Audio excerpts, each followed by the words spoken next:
बोले दोस्तों, अगर आप मेरे चैनल पर नए हैं तो प्लीज़ मेरे चैनल को सब्सक्राइब कर लीजिएगा।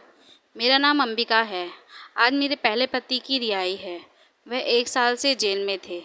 मैं आज उन्हें लेने आई हूँ अपने बेटे के साथ। वह 5 साल का है। 6 साल पहले मेरी युवराज की शादी हुई थी। वह बहुत ही अच्छे थे। शादी के बाद मुझे वह अपने साथ हर जगह लेकर जाते थे। मुझसे बहुत प्यार करते थे, पर उनके परिवार वालों को मैं एक आँख नहीं भाती थी। वह जब देखो मेरे पीछे पड़े रहते थे। मेरी सास ने कई बार मुझे घर से निकलवाने की कोशिश भी की, पर युवराज यह सब बातें जानते थे। उनका परिवार कैसा है, वह कुछ भी नहीं बोल पाते थे, क्योंकि वह उनसे बहुत प्यार करते थे। मुझे उनकी यही बात अच्छी नहीं लगती थी। वह ना तो मेरे पक्ष में बोलते थे, ना परिवार वालों को कुछ बोलते थे। ऐसे ही कुछ महीने बीत गए। एक दिन मेरे पेट में दर्द होने लगा। मैं डॉक्टर के पास गई। मुझे वहाँ जाकर पता चला कि मैं माँ बनने वाली हूँ। मैंने घर पर जाकर युवराज को यह सब बातें बताई। वह बहुत ही खुश हुआ। उनकी खुशी का तो कोई ठिकाना ही नहीं था। फिर जब उन्होंने अपने परिवार को यह बात बताई तो सबने एक ही बात बोली, बेटा ही होना चाहिए। मैंने युवराज से कहा, अगर बेटी हो गई तो उसे मार डालोगे? सास ने कहा, मारेंगे तो नहीं, यहाँ रहने ही नहीं देंगे। युवराज खड़े ये सब बातें सुन रहे थे। उन्होंने एक बार भी मेरी तरफ से नहीं बोला।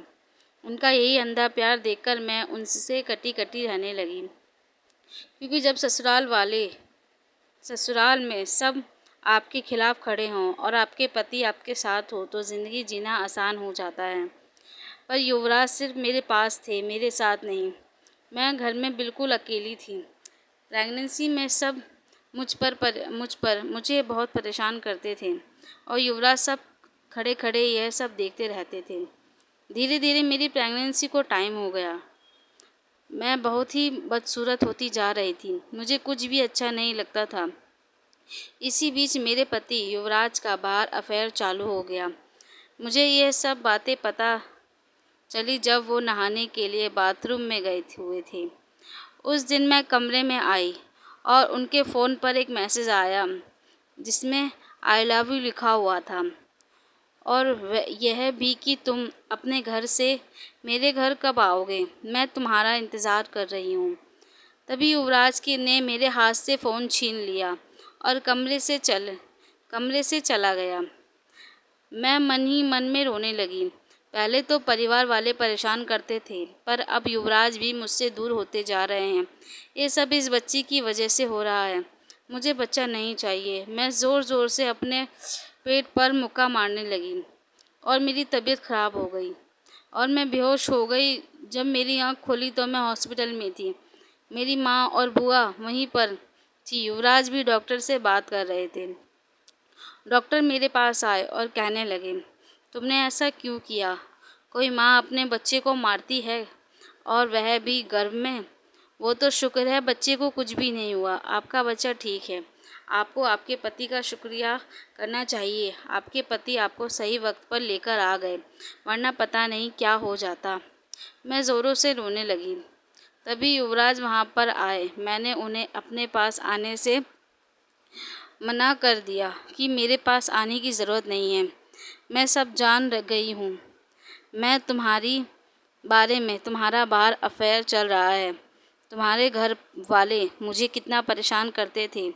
मैं सब झेलती थी तुम्हारी वजह से, पर अब तुम भी बदल गए हो, और वह भी जब मैं प्रेग्नेंट थी। मुझे सबसे ज़्यादा तुम्हारी ज़रूरत थी। तुमने बाहर अफेयर चलाया। मैं अकेले माँ नहीं बनी थी, तुमने मुझे माँ बनाया था। फिर तुम अपनी जिम्मेदारी कैसे भूल गए? वह कुछ भी नहीं बोला, गर्दन झुका के खड़ा रहा। मैं उस वक्त युवराज से सारे रिश्ते तोड़ दिए और अपने घर चली आई। कुछ दिन बाद मुझे पता लगा कि युवराज का जिस औरत से चक्कर चल रहा था, वह युवराज के पैसों के पीछे पड़ी थी, और युवराज से उसे जितने पैसे ऐंठने थे उसने ऐंठ लिए। अब वह युवराज को छोड़कर चली गई है, पर मुझे अब युवराज से कुछ लेना देना नहीं है। आखिरकार मेरी डिलीवरी की डेट पास आ गई और मुझे एक बेटा हुआ। युवराज वहाँ पर अपने परिवार के साथ आया और मुझसे माफ़ी मांगने लगा, पर मैंने उसके साथ जाने से मना कर दिया और उन्हें डिवोर्स के पेपर उसके हाथ में थमा दिए। उन्होंने मुझसे कहा मुझे एक मौका दे दो, पर मैंने उन्हें कोई मौका नहीं देना चाहती थी। 1 साल बाद मेरा तलाक हो गया। मेरी मेरी भी एक कंपनी में अच्छी सी जॉब लग गई। मेरा बेटा 4 साल का हो गया है। हम दोनों अपनी ज़िंदगी में बहुत खुश थे, पर हमें नहीं पता था कि इस खुशी को किसी की नज़र लग जाएगी। एक दिन रास्ते में मुझे मेरे कॉलेज का फ्रेंड मिल गया, प्रशांत। वह मुझे कॉलेज से ही लाइक करता था, पर मैं उसे घास भी नहीं डालती थी, क्योंकि मैं अपने मम्मी पापा की पसंद से शादी करना चाहती थी। जब प्रशांत ने मुझे देखा और कहने लगा, पहचाना मुझे? मैंने कहा, हाँ मैंने पहचान लिया। प्रशांत, बोलो, इतने टाइम बाद दिखी हो तुम, और तुम्हारे पति कहाँ हैं? मैंने गुस्से से बोला, हम दोनों अब साथ नहीं रहते, हम दोनों का तलाक हो गया है, और गुस्से से वहाँ से चली गई। अगले दिन प्रशांत मेरे घर आ गया मुझसे मिलने के लिए। मैंने जैसे ही उसे देखा मैं चौंक गई। वह मेरे बेटे युवान के साथ खेल रहा था। यह देखकर बहुत अजीब लगा। फिर मैंने उसे कहा, तुम यहाँ पर? उसने कहा, हाँ, कल तुम अपने गुस्से में बैग गिरा आई थी। मैंने उसे कल के बर्ताव के लिए माफ़ी मांगी, और वहाँ दूर खड़ी मेरी मम्मी यह सब देख रही थी। प्रशांत के चले जाने के बाद उन्होंने मुझसे पूछा, ये लड़का कौन था? मैंने उन्हें बता दिया कि कॉलेज का फ्रेंड है, कल मिला था। मैं वहाँ गलती से अपना बैग भूल आई थी, बस वही लौटाने आया था। धीरे धीरे करके प्रशांत रोज़ युवान से मिलने को आता। युवान को जैसे कोई दोस्त मिल गया हो। युवान प्रशांत को पसंद करने लगा। एक दिन प्रशांत ने मुझे प्रपोज़ कर दिया शादी के लिए, पर मैं अभी शादी के लिए तैयार नहीं थी। दूसरी शादी के लिए प्रशांत बोला, मुझे एक मौका तो दे के देखो। मैं युवान और तुम्हारा बहुत ख्याल रखूँगा, तुम्हें शिकायत का मौका तक नहीं दूँगा। युवान ने यह सारी बातें सुन ली और तभी हाँ कहा। मम्मी, प्रशांत अंकल को मेरे पापा बना लो। सबके पापा हैं, बस मेरी ही पापा नहीं हैं। मैं प्रशांत को एक मौका देने के लिए तैयार हो गई। कुछ दिनों बाद मेरे और प्रशांत की शादी हो गई।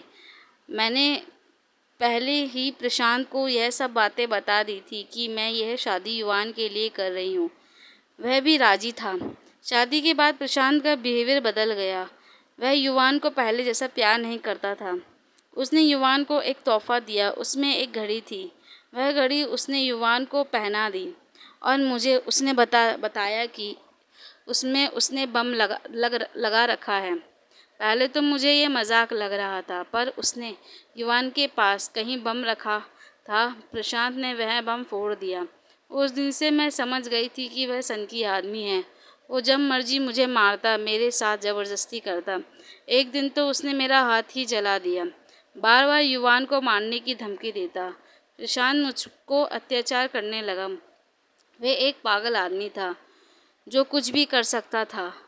वो पहले जब भी मुझे मारता था तो मैं उससे लड़ती झगड़ती थी, पर अब मैं हार मान गई हूँ। मेरा अब मन करता है या तो मैं उसे मार दूँ या खुद मर जाऊँ। मैं ये सब बातें किसी को बता भी नहीं सकती थी। फिर मिलेंगे अगली कहानी में।